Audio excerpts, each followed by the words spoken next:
likes Christian music and Disney theme songs and Hush Little Baby too. She eats chocolate and cheese and she drinks Sprite. Sarah Elizabeth. What is up, you guys? It is me, SEC. Okay, welcome back to my channel, and welcome if you're new. If you are new and you like to see more of my videos, then don't forget to hit the subscribe button down below. But today we are doing a little bit of advice. So I hope you guys will enjoy and gain something from it. And without further ado, let's get on the video. Whoa! Alrighty, so if you don't know or already know, I currently am a senior at Shorter University in Rome, Georgia. So I have been around the block a couple times as far as schooling goes, and I'm here today to offer any of you that may be watching that are soon to be graduating high school and going into college, or maybe you have been in college and it's like your freshman, sophomore, junior, or maybe even senior year, and you just want a little bit of advice for what's going on in your life. So I hope that I can offer some of that to each and every one of you. So without further ado, let's hop in. So very first thing, this is the must do as soon as you can, get plugged in. Getting plugged in as soon as you get to college, or as soon as possible, is the key. Like, let me tell you, it is the key for how your college experience will go. I have met people that are incredibly plugged in. They have gotten so many different experiences. They've met so many different people, and they are truly enjoying their college time. And then I've met some people that say, no, like I've been very like reserved my whole life. I've been very like introverted, and like I'm gonna stay that way. I'm gonna stay in my room the whole time. I'll go to my classes and I'll go home, and that's what I'll do. And if that's you, that's okay. However, you are not going to be able to experience everything that you could if you were to get involved. So whether that is just looking at your college campuses, opportunities for getting plugged in. So if you say you really like volleyball and there's an intramural volleyball team, then go and just check it out. And if you don't like the idea of being the one playing, maybe you can get plugged in with those people and still just kind of having a common interest that you already know right off the bat. Or maybe you really have a great faith and you want to be a part of some sort of organization that supports that. Maybe look and see if your campus has like a BCM or some other kind of Christian organization, depending on what your college offers. Even just saying, like, during your orientation time, if you're coming in as a freshman or as a transfer and you're in this orientation period, that is the time that everyone is in the same exact position, and it is your time that you can start stepping out of your comfort zone and being like, okay, yeah, like, let me just see, you like this and I like this, so great, let's just try it out. And let me be honest and say that you're gonna go through a lot of people in those beginning stages of trying to get involved and trying to see where you fit in. There's gonna be a lot of people that are kind of come in and out of your life, but they're there for a reason. And I think it is so critical to get plugged in as soon as you can, because as you progress through your college years, the easier it is to get burnout, the easier it is to just say, no, I'm going to stay in my room. I'm just going to take a long nap and not wake up for a while. Because I speak from experience in doing that, because my freshman year, I was involved in almost anything and everything, and then my sophomore year a little bit more, but not too much, and then now I'm here in my senior year, and I'm like, okay, I've got the things that I'm established in, but like I am too overwhelmed to be thinking about, like, let me join something else. So once you get farther along in your college career, that is when you're going to become less and less excited about joining things in. So if you already have that established community and being plugged into those different organizations at the beginning, it's going to make it a lot easier throughout the whole experience. So the second tip or advice I can give you is to dig deeper into your faith. So you may be watching this and you may be like, no, I don't even believe in God. Like, why are you even suggesting that? And if you do, then this is the perfect time, because you don't have to rely on your parents' faith. You don't have to rely on your sisters or your brothers. You don't have to rely on your friends. This is your time to decide like what you believe in and why you believe in it. This is the time to discover what you believe.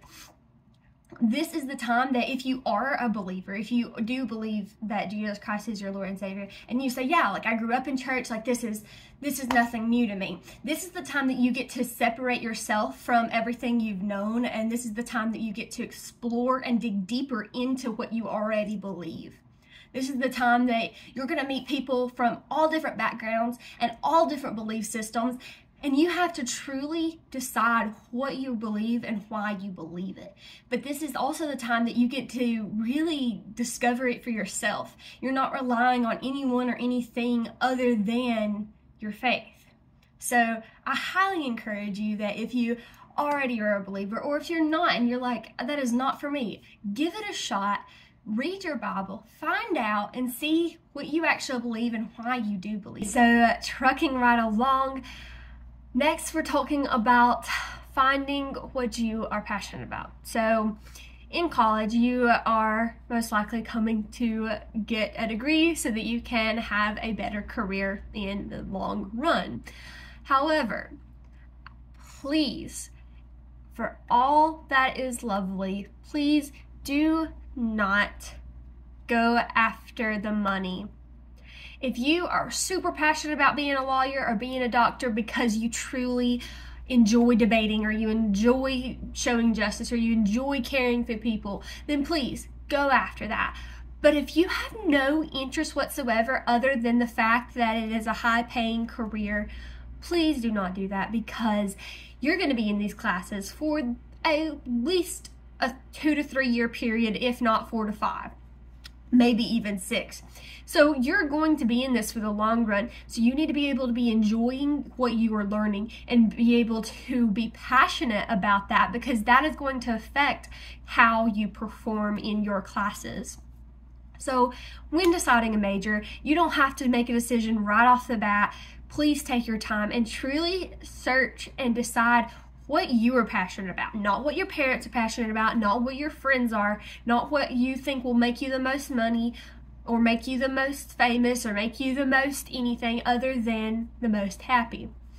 That is what is going to make you want to go to work. That's going to make you want to go to class. It's going to make you excited about what you're doing, because if you have all the money in the world but you are miserable in what you're doing, it's not worth it. It is truly not worth it. So I encourage you to please, please, please take your time in making your decision about what you will major in. And when you do make that decision, make sure it is something that you are truly passionate about. Next thing I have is to schedule around when you are the most productive. So the cool thing about college is you get to create your own schedule. And as you are in the beginning stages of college, you don't have as many options, but as you get into your later years, you do have a little more freedom in this. But nonetheless, you get to select them, and you can have all 9 a.m.s or you can have all 5 p.m.s. It really depends on the availability of the class as well as just when you want to go to class. So if you know for a fact that you are not a morning person, please do not take all 8 a.m. classes just because you want to be done with the day, because you're going to get in there. You may be good for the first 2 weeks maybe, and then by the third you're like, no, I ain't doing it, and then you're going to miss all these classes, and then you're not going to have any kind of clue when it comes to the exam day. So instead, say you are a night owl and you know that, and you're the most productive around 12 o'clock. That's when you start scheduling all your classes. After 12, that is when you'll do it. That way you can sleep in, you can do whatever you want. Or maybe you are a morning person and you're like, no, I am that early bird. I'm the one getting the worm. So you schedule them all 8 p.m. or 8 a.m. until say 1 o'clock, and then that's what you do. The reason you're going to do this is because if you know you're most productive during those times, you're going to be able to focus more on your classes versus trying to focus on staying awake. Similar to this advice comes the next one, which is to schedule regular breaks, field trips, and days off. So in college, you can get very overwhelmed by schoolwork very quickly, and I'm in nursing school currently, so I can speak to this very, very well, that if you don't pay attention, you can easily get sucked into this vortex of just going to school and just going to sleep, and that's all you do. You forget to eat, you forget to relax, you forget to have any sort of fun. So if you are this type of person and you recognize that, then I would suggest that you try and schedule some days off, or schedule like an activity that you do. So for me, throughout my time, I've had different days scheduled depending on my class schedule, but for example, one of them used to be Saturdays. So on my Saturdays, I would just not do any schoolwork, or if I did, it was very minimal, and I would have already worked ahead to cover that day if I needed to. So on those Saturdays, I would do something for myself. I would either go out to eat, I would hang out with friends, I would just read a book. I would do something that brought me enjoyment and brought me satisfaction other than trying to do schoolwork.